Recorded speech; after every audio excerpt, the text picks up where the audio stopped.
Hi everyone, sorry about that. We had a few, it kept crashing on my Zoom, so I'm hoping that's not going to happen now. But this is the webinar, why creating an offshore team is the intelligent way to outsource. I will have met some of you at Accountex Manchester just earlier. I'm now in the Philippines. And on this call, I've actually got David Parker, who's going to join us at the end. He is here in the background as a panelist, and he'll join us at the end to answer any Q&As you may have. So just bear the Q&As, write them all up. You can type them in and we'll answer them at the end. And it doesn't have to be answered. David will be very happy to answer them. The way I normally start a webinar is just a thought of the day. So the thought for the day is great things in business are never done by one person. They're done by a team of people. And this is Steve Jobs. So this is his thoughts and his words. So I just thought,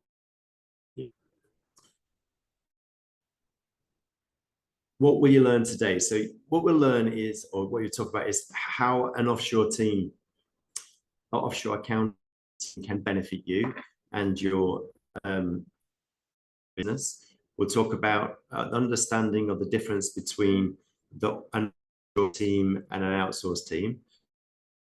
That's another one. And we're going to give you some tips on how to ensure offshoring actually works for you as well, and what to look out for when you are going into an offshore with an offshore partner, and the pitfalls to avoid as well. So we're going to look at all that within this webinar.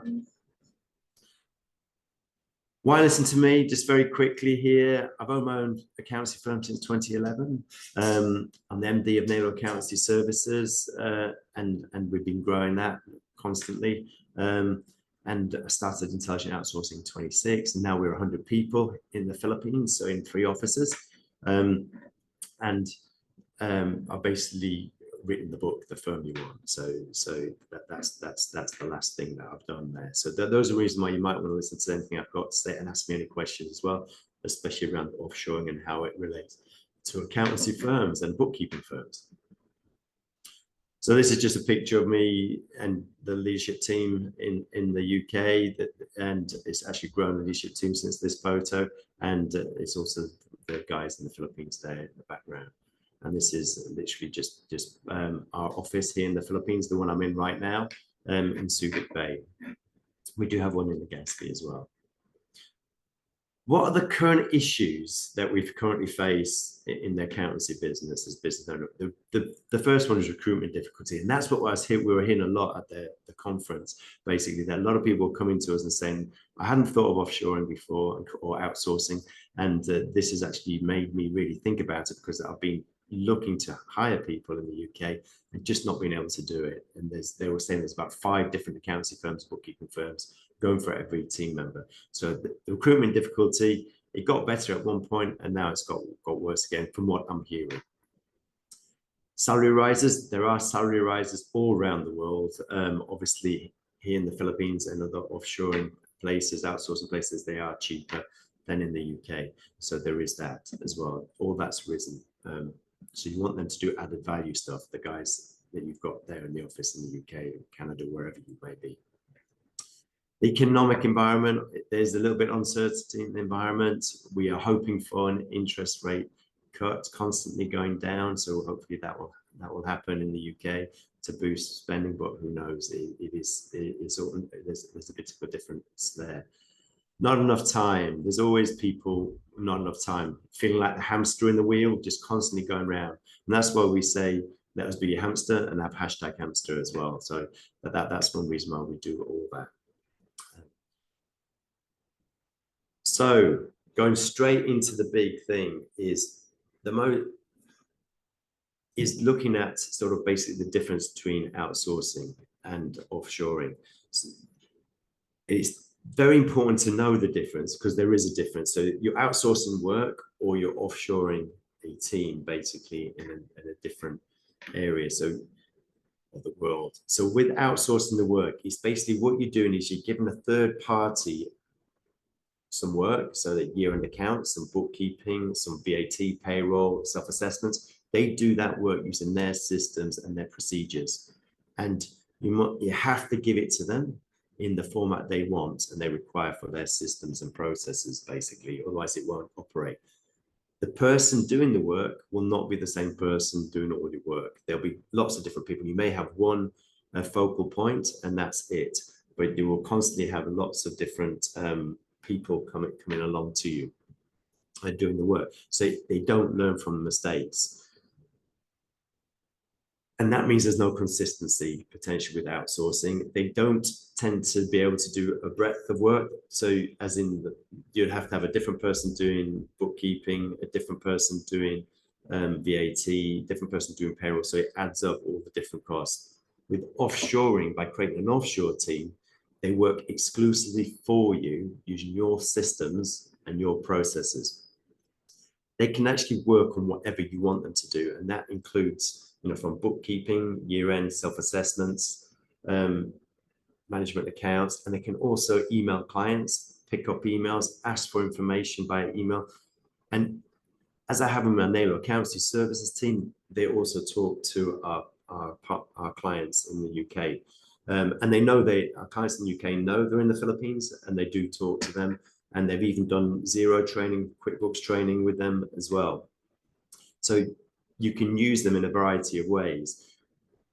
Obviously, depending on what you want them to do, you'd get the person of that quality and that experience to match, and they would grow within your business, learning your systems, your processes, and they'll also learn from any mistakes they make doing the work within your business, just as they would in the UK. So you're not losing anything. And as I say, you always learn from mistakes that people make, but you just got the continuity as well going forward. And we do say offshoring is the most intelligent way to outsource, because offshoring is a subset of outsourcing, but it's not outsourcing work, it's creating an offshore team, which is the difference. So I hope that explains the difference, and you can ask me more questions at the end as well. We've got the little diagram there just to make sure, so you can sort of see it's all one in offshoring. We've let red, obviously, because our colors are red, and then the outsourcing is literally going in and out, just one for one, and you have to review everything. You still have to review things in the offshoring mode, but as you are more familiar, you'll review less, and it takes less time.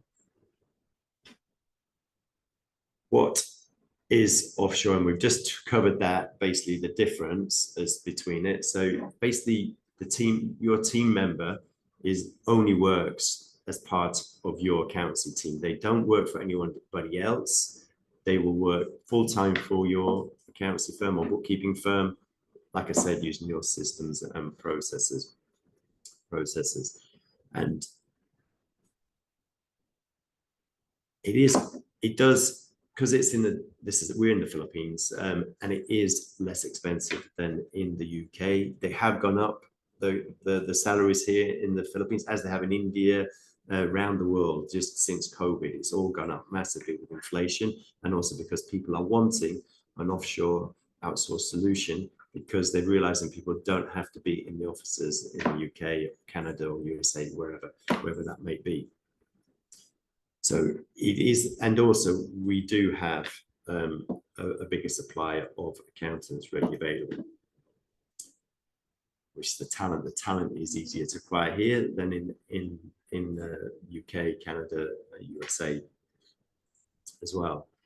And it is, like I keep saying, is using your accountancy systems and processes, which is key. And you can ask David about this, but it's a massive thing for me, Naylor Accountancy Services, that we all use one system, all the way through, and everybody knows what they're doing, and they're using all the same software that we do in the UK as well. Just to put it out there for us, we know we do year-end accounts, VAT, payroll, CIS management accounts, and bookkeeping, as well as all the rest, company secretariat and ringing HMRC and everything within my Naylor Accountancy firm in the Philippines. The team over here do all that, and they will answer the phones for the office in the UK between the hours of work that we do here in the Philippines, which is 6 a.m. UK time to 3 p.m. UK time. And those are admins that will do that. Just it only works for you. They do only work for you in an offshore environment. And like I've just said, they can do multiple tasks, like I explained what they do with nail accountancy services. Always worth knowing the pitfalls. So we always go through this when you are offshoring, because knowing the pitfalls helps you understand what not to do and what to do. The pitfall number one is just the fact that the person or you do not train the person in your processes as you would a team member in the UK. So it's not the fact you can just delegate that to somebody else here, in, with the offshore team. Wherever that is, you have to make sure that you go through it. Once you have a team in the Philippines or with the offshore partner, wherever that is, then they can train them in the systems and processes because they already know it. You need one person though first to actually go through that. So that has to happen. So you can't abdicate that responsibility, just as you wouldn't if it was in the UK, Canada, USA, wherever you may be. And just means that the offshore team member has that support from you as well. Questions. The second one is not committing to offshoring. The big one is that you must make sure that you if you don't commit to it, it's not going to work. It is 100% commitment that you as a bookkeeping firm or accountancy firm need to make, and it's also part of a strategy that you need to do. It's not just a short-term fix. It's something that you need to you need to have it as a commitment to move things forward. That's important for leadership to be 100% committed. If it's not, that'll be an issue. You need your team behind you committed, otherwise you're going to have issues, and it needs to be part of the strategy and vision. Pitfall 3, your offshoring team not treated like part of your team. Now, we've had that here in the Philippines in the intelligent outsourcing where that has happened, and our partnership team, which look after our partners, which are our clients, effectively our customers, who have an offshore team with us, they will speak to them and explain, look, you do need to have contact with them.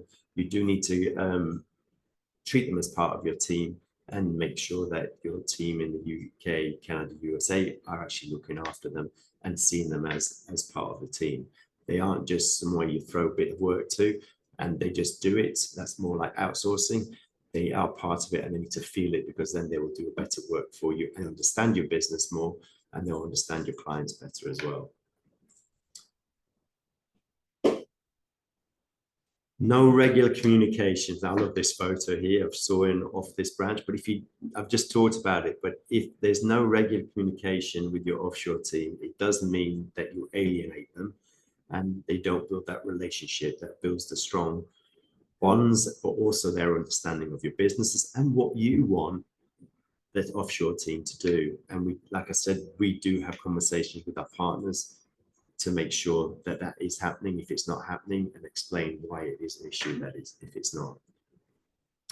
Pitfall 5 is not letting your offshore partner know when you have issues with your offshore team. And this is key, because if you don't let your offshore partner know what's going on and what the issues are, then they can't help you. And we want to, in intelligent outsourcing, be your partner in growth, and we can only do that by actually caring and making sure that we help you, because one of our core values is care and the other one is excellence, and we want to be helping you in your business, because the other one, well, they've got 7, but one is growth as well. We want to help you grow your business or do whatever you want to give you more time in your business to do what it is that you need to do in your business, or with extra time. You can make a difference. So we like saying this, you can make a difference by creating an offshore team. It does give you that time and space to focus on what you might want to do, or you want your team to do as well in your local area. And that might be on the added value, speaking to clients more, and actually creating a relationship with them. And it can be a massive part of your vision and plans and the strategic decisions. And that it is for nail accountancy services in our acquisition and growth plans that we have for that.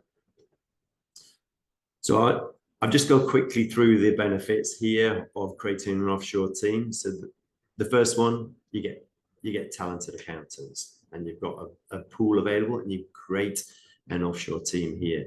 It is cost effective. It used to be a lot more cost effective. It is about half the cost of somebody, if you look at the full cost of somebody in the UK, Canada, USA. That's sort of what it looks like. Someone else is doing the HR.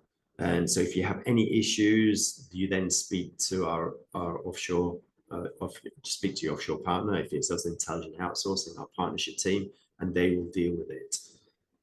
You use your own systems and processes. And I can't explain more how good that is because you have the control. And that's one reason why I set up intelligent outsourcing, just for me, for naval accounting, because I wanted control. I did not just want to outsource work. You do the work you want them to do, and not just the compliance and bookkeeping, that they can also communicate with your clients, which is a bit of a massive bottleneck, because if they're waiting constantly for some information when they can be chasing, or they're doing bookkeeping, they're missing some receipts, they can just email the client asking for those receipts. If you need to ring someone at HMRC, they can do that as well whilst they're doing other work, rather than you being on the phone and speaking to the tax authorities. And it gives you time to focus on what's important to you, and that's added value work, talking to clients, building relationships, growing your business, marketing, whatever that might be. Time off with the family, or your hobby or something, because you might be working 7 days a week, and then, and you might just want to have that extra time. And having an offshore team allows you, because they can connect with the clients, they can do the work as well, just as somebody in the local area, UK, Canada, USA, and you can work it that way. It allows you to grow the business basically as well. So which is a big thing, because it is a way, as you grow, we can then, or your offshore partner can create a team for you, and it just expands. The more you have in your offshore team, the easier it is, because they will train the new people. If somebody leaves, it's easy just to replace them, because they just train them up, and that's it. And then you just keep growing as you grow. And data security, we also have lots of data security. We are GDPR compliant for the UK and Europe, and we've got everything locked down there. We have got policies on that and documents if that's an issue for you as well, because we have everyone working here in the office in the Philippines. So look for the data protection in your offshore partner. It must be, and that means that you don't have to worry about that part so much as well. So what to look out for in your offshore partner? It's just commitment to making it work for you, and that's where we have care and everything like that.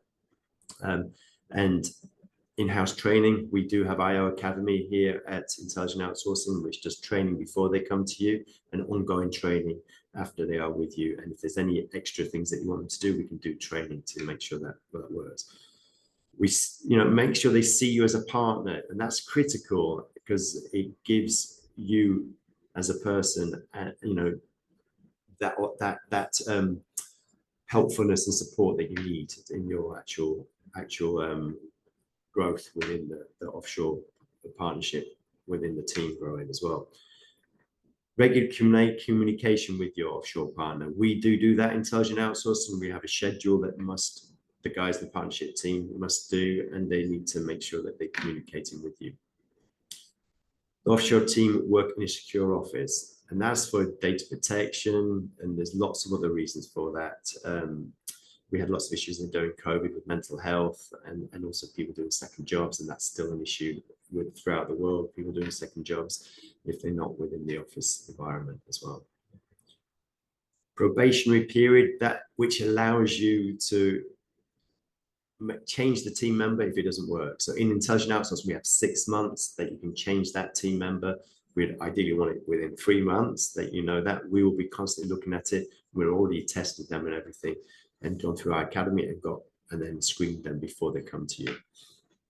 Good English. For us, that's a big key thing, because in the naval accountancy and lots of our partners, they talk to their clients and they're talking to the team members all the time. So if they don't have good English, they're not going to be understood by anybody as well, and they're not going to understand you.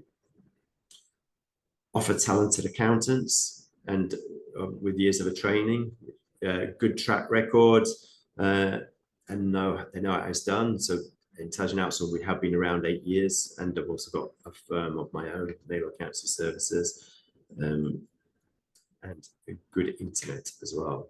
That's all the 10 things that you really want to be looking for within your business partner, your offshore partner. So key to making offshore work, committing to offshore. And like I say, it's part of your vision strategic. You must commit to it. Train your offshore team. So make sure you are training them and not just leaving them there to dry. So make sure you train them, especially that first person. Get them all on Loom or videos, transcribe and everything. So make sure that they actually know what's happening. They can go back over recordings and everything, and they can create the process. If you haven't got it written up, get them to write it up. Make the offshore team feel part of your team. That is very critical. And make sure that your existing team are happy. So this is one thing you want to poll your existing team. You want to let them know what's happening, why it's happening, because they might be worried that they're going to take over their jobs. Normally, what we find is that isn't the case in all the, well, actually every situation. Is just enhancing what they do in the UK, Canada, wherever that may be. And what they're doing is adding on to the team out there so that they can actually take their compliance and bookkeeping or whatever the work is, year-end accounts, away from them in the UK, so they can actually have the relationship more with the clients out in the UK, Canada, wherever that might be, and do more added value work as well. Regular team meetings, like I've said, I keep saying that here, have them in the office. It is better than work from home because you have data security and not the ability to work a second job as well. So that is an issue if it's work from home. Inform the offshore partner as soon as you've got any issues, and that's, I mean, it's straight away, and be open and honest with them with anything, just straight away. So I've gone over this a few times, so now you know the benefits of offshoring team, the difference between offshore and outsourcing. Obviously, if you've got any questions on this, do, because we're coming to the end now. The pitfalls to avoid, the tips on how to ensure offshoring works for you, and what to look out for in an offshore partner. Now, we're going to go into the Q&As in a minute, but if you want to look at asking more about intelligent outsourcing, then you can just connect with us on info@intelligentoutsourcing.co.uk, or you can direct DM me here. We can book a meeting with accountancy, the partnership team.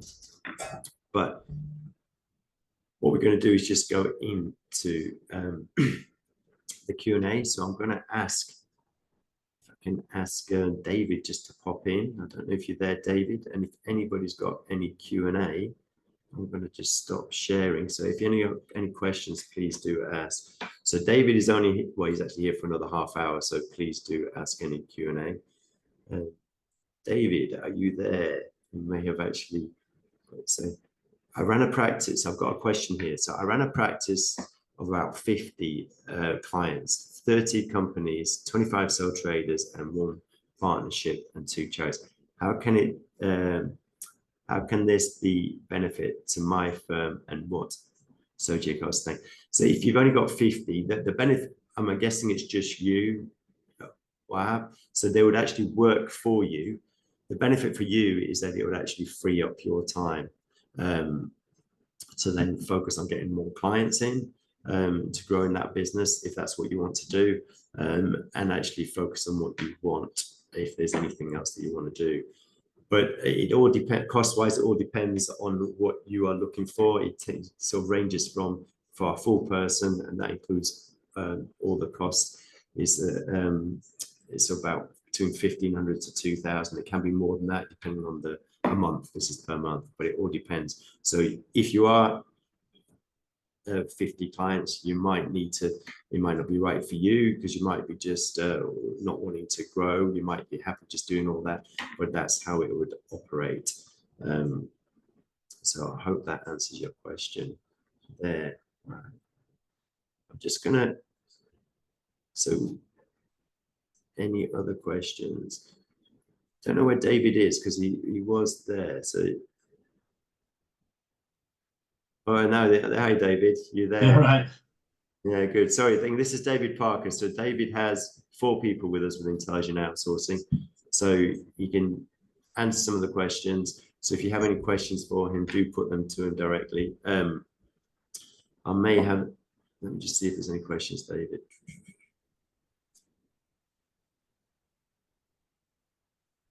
So, what training does an offshore team have? I'll take that away first, David, but then you might want to just explain how it works for you. So what we do in IO Academy is we train them in aspects of bookkeeping, Zero, QuickBooks, whatever the potential software is that you might be having if you're partnering or they're going to be assigned to you. Then what we do is we do stuff on other things like HMRC, VAT, payroll, just so they understand everything. We also do ongoing training on mindsets and everything, because what we found is that the big issue that we may have is mindsets of people within a business, to make sure that they actually develop and also are able to add better value to our partners. Now, David, because I know how to do it in Naylor Accountancy Services, we do a shorter training program because we have the people in Naylor already. So we do like a 2-week training program for the guys in Naylor Accountancy Services, because then they come into Naylor and the team there train them up. But they will go back to our academy to do added training whenever that's required, which is leadership. So we have leadership training. So somebody who's becoming a sub-team leader or a team lead and things like that. David, how have you found it with the training? I mean, you've got 4 guys, so which seems like you've had them quite a while. I mean, when they obviously they go through the academy to begin with, and then they come our team member. That's got a lot easier since we had since now that we've got a few more people. But from the start, what we ensured happened was that there was at least, at the very least, a twice a week call with our guys in the UK office, just to pretty much go through, answer any questions, get the team in the Philippines to adopt our way of doing things, so that things became more and more consistent. And then from there, it's just really a general progressional transition. The more and more that they learn, and to be honest, they are like sponges. I don't know if that's just my team or that's a Philippine thing in general. But now we've got Rhoda, who pretty much, we get a new team member in, she does all the training there. Yeah, and I think that's what we find once people have a team, David. I mean, it just makes it easier. So you just do the basic training, and then they can take it on. And if they do need to do anything extra, they can. Yeah. I mean, we're giving more and more to the Philippines as pretty much every week, and in the past 3 months in particular, we've really accelerated that. The reason being is because I still had some people in the UK office doing things like payrolls, bit of bookkeeping, and I said, no, that's all got to go to the Philippines now. We were struggling to get client accountants who were client facing and advisor level people in the UK office. So what I did was basically move everybody up into and train them into a client accountant role. So, but to do that, I had to make sure that everything, as much as feasibly possible, was transitioned out to the Philippines, and that's worked a real treat. And it was only today, actually, we've now got call access. So previously, we've had the Philippines team being able to email clients and with queries and so on. They've done the occasional Zoom call, but now we've upgraded our phone systems so that they can now call clients through their PC as if it's coming from our UK office number. Yeah, So well, they're now able to speak directly to clients. that's really good, and that's perfect. And I'm guessing that that number comes up as your local Warrington number. Yeah. As well. Yeah, because I mean that's all we do in Nello Council Services. It's really good because it just comes out the normal number. They do know, don't they, Philip, David, that they're actually there as well, don't they? Oh yeah, I mean they're on our website as part of the team. Yeah. You know, there's no you know, there's no point in trying to hide who you are. No. But I see it just looks disingenuous further down the line. No, definitely. And I'd echo what David said, that you can have them on your website. We do a Nello Council Services, and it's best to let your actual clients know. You don't necessarily have to tell them because it might just be the way you operate, but it needs to be really clear that that's what you do. And what the way I say it is always, this is offering you a better service. We can give you a better service by having our team in the Philippines because we can get work done quicker and we can actually spend more time with you as well, like David says, on the client relationship side. So that's good to hear, David. We have just a follow-up question from Wahab. It's just saying, is there a need for a DBS? So basically, a DBS is just a check to make sure there's no criminal record. We actually do that here in the Philippines. So yes, I would expect that. I think it's important. So they call it, I think it's an FBI check here, which makes it sound even worse than the criminal. So we have to check that. They do a medical as well because we have to do all that because we have private medical care as well that we offer to them.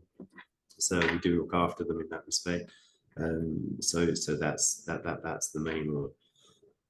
I've got a follow-up question just in why I'll just push this out there before I go to some other questions. I'm a sole practitioner, ran payroll, self-assessment, SA returns, company accounts, and tax returns, bookkeeping, company secretariat, confirmation.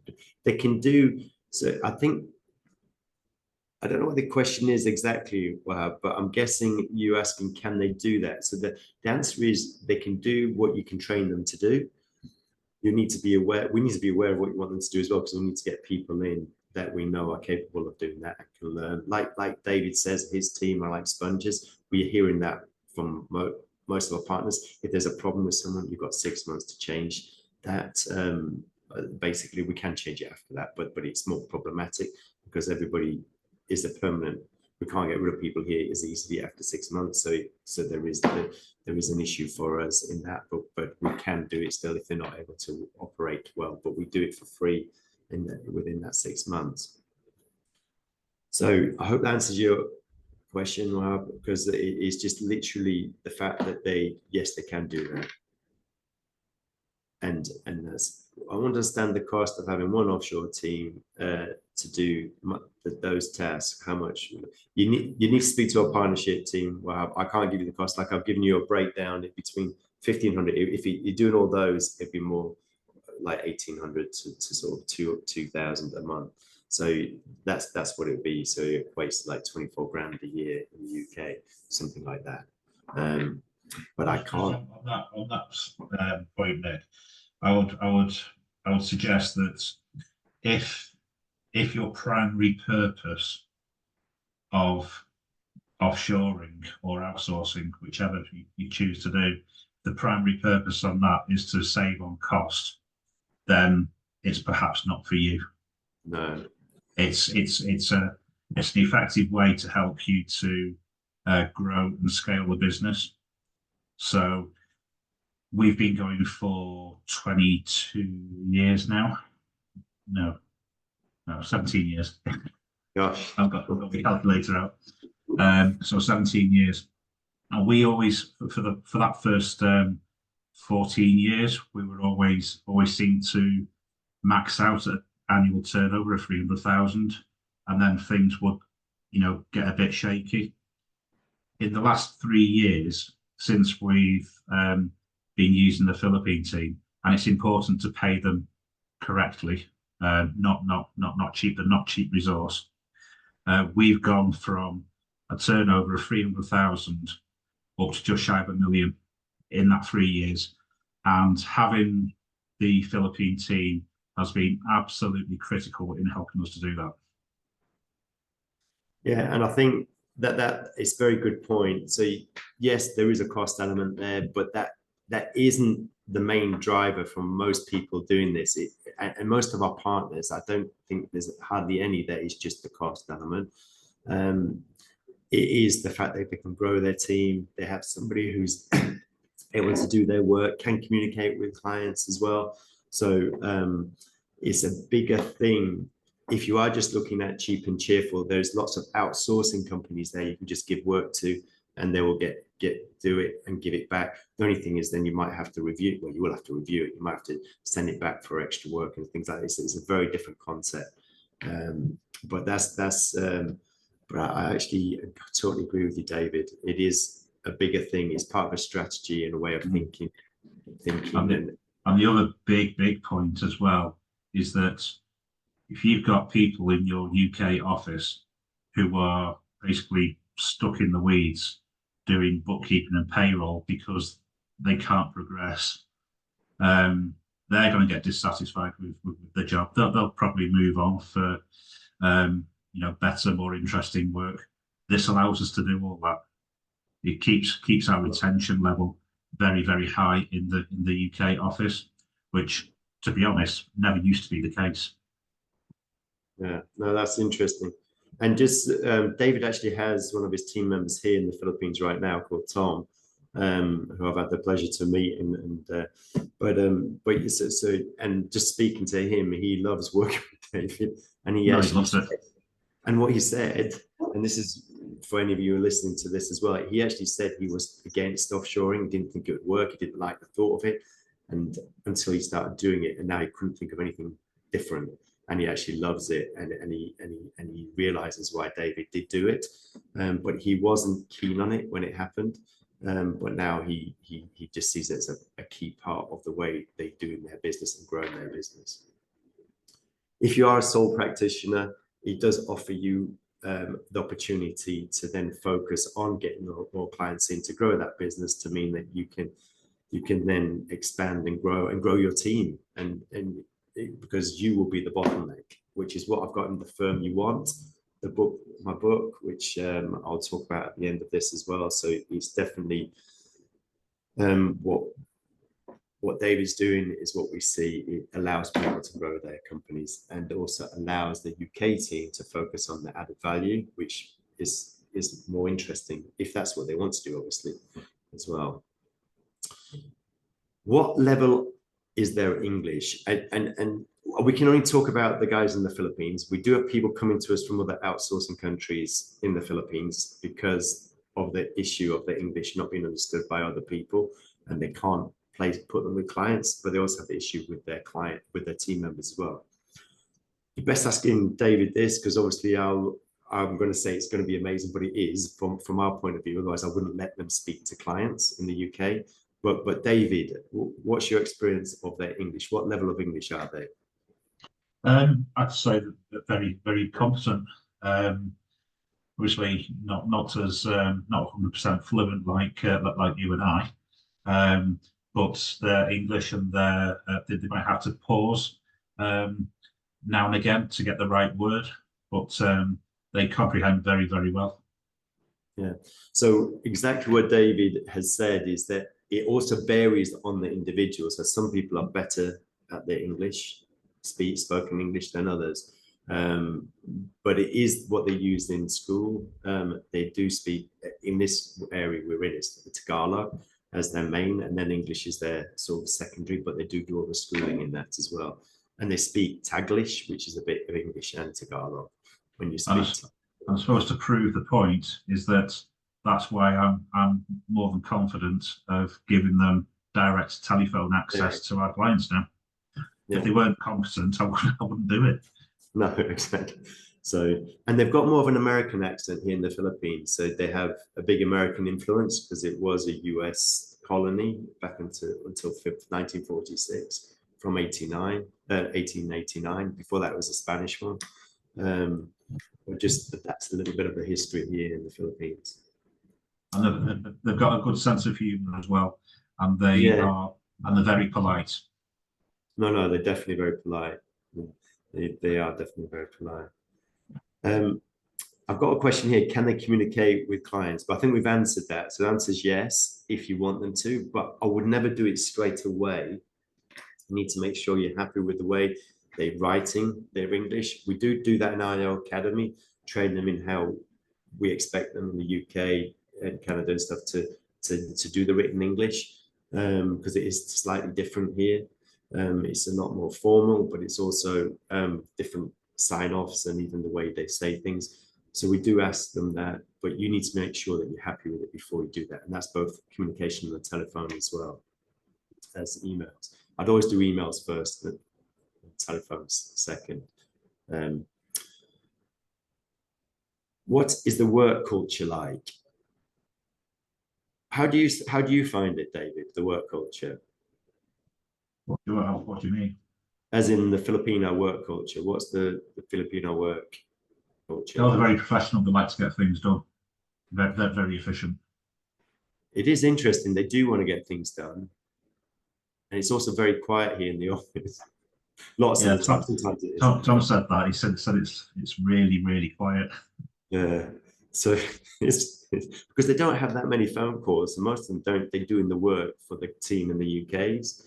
Not many of them are speaking to people on the phone, apart from when they're having their regular meetings or just to catch up with somebody on Teams calls, Slack, whatever that might be. So that's the key, is having some form of communication that you can use with your team and you, and that can be Teams, which is free with Office 365, Zoom, or what do you use? Do you use Teams, David? We use Teams, but I personally generally use Zoom. What do you? Okay, yeah, I prefer Teams hands down, but because you can do the chat like Slack as well. Yeah, we don't use. Yeah, I think that the team have just made more use of that, so it's easier to communicate and just a quick call and random calls if the team in the Philippines have got a quick question, rather than having to set up a Zoom call every time. Yeah, no, and also what you can do is you can have attachments in there as well within Teams or Slack, wherever that is. Yeah. I think it's like if you're in Google, if you use all the Google suite, you probably use Slack, I think.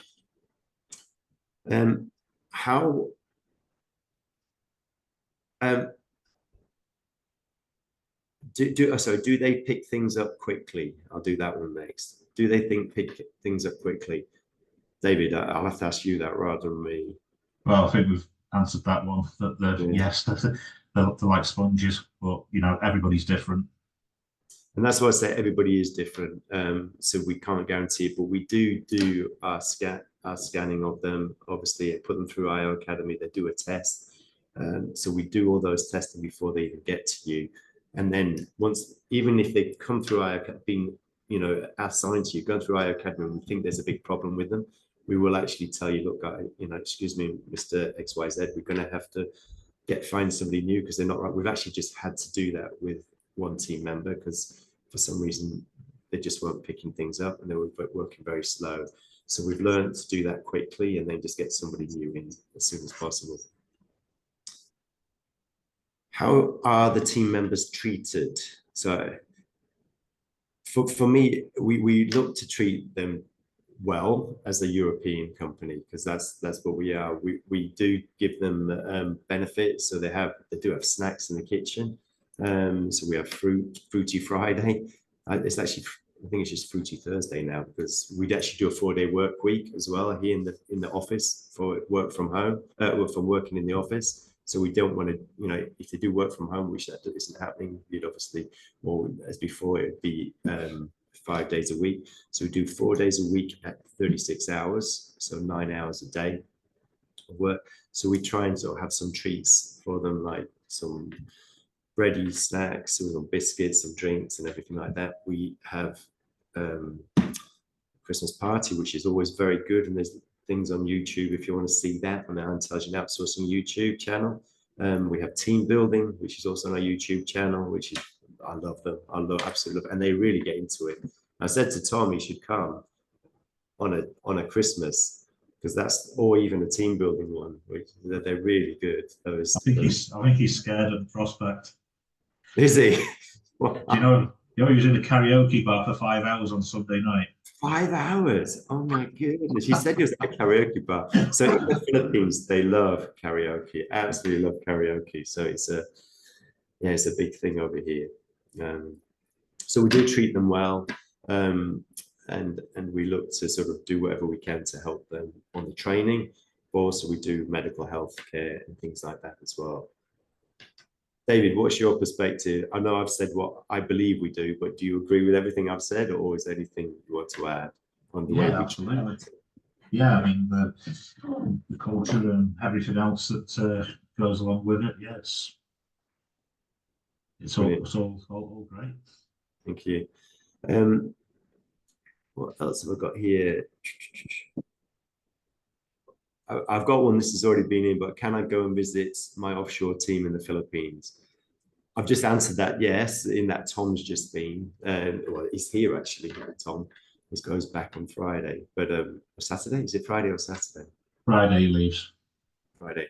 So the answer is yes, you can come here and visit, and then you can visit the team, the partnership team who look after our partners, which you would be if you have a team member with us. They would actually organize things with you and your team to do, and also for you, they'd organize everything possible, like the hotels and everything for you as well. Obviously you'd have to pay for it, but we'll be able to do that for you. How long does it take to get somebody? So we say up to 90 days because somebody might have a 30-day notice period. It can be as much as 30 days, and it can be instant, because what we do is we have people constantly going through IO Academy, ready for a partner who's coming in and needs somebody. So we normally have 4 people going through that, but at the moment they're all pegged, so they are allocated to somebody. So we say it's normally 60 days because you have a 30-day notice period, 30 days with IO Academy, and then they're ready to go to a partner. But it can vary. I don't know what your experience has been, David, and the length of time.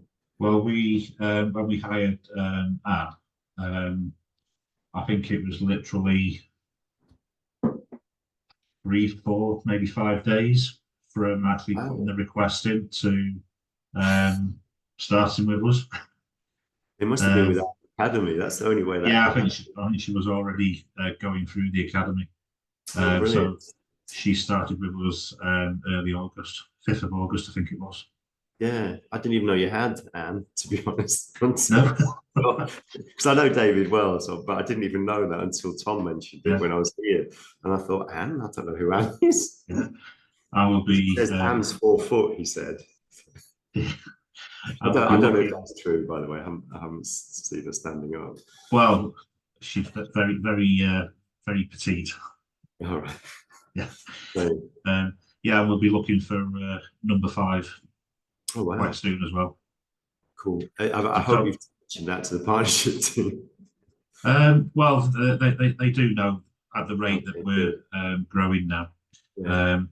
One of the things that Tom's been doing while he's there is putting reporting structure in place and getting more of the technical work across as well, so they'll be able to submit corporation tax returns, self-assessments, all that kind of stuff. So they're really ratcheting up on the technical aspect of the work now, and then that allows us in the UK to just quality control checks and deal with the clients and help clients be more successful. And it's just a great recipe all around. Yeah, I love that. A great recipe all around. I'll have to quote that. That's brilliant. I love it. I'll charge you for that. Yeah, that's a brilliant one. So just I think this might have to be the last one, the question, just because we're running out of time and David's got a meeting at 3 as well. So if there's anything else, just put it in very quickly. But what I've got here is how complicated can the work be that they do? I'll answer that after David, because I've got, but David, do you want to answer it from your point of view? Yes, as complicated as you want it to be. You can give them basic bookkeeping, basic payrolls.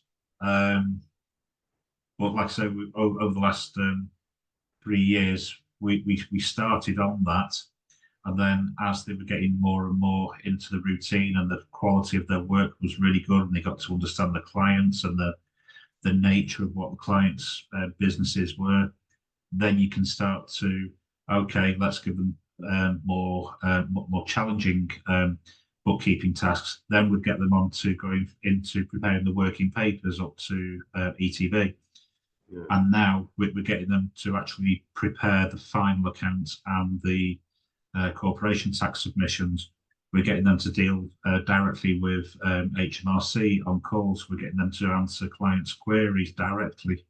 So it's not an instant thing, but it's depends on how much time and effort you really want to invest in it, because it all comes from you at the end of the day.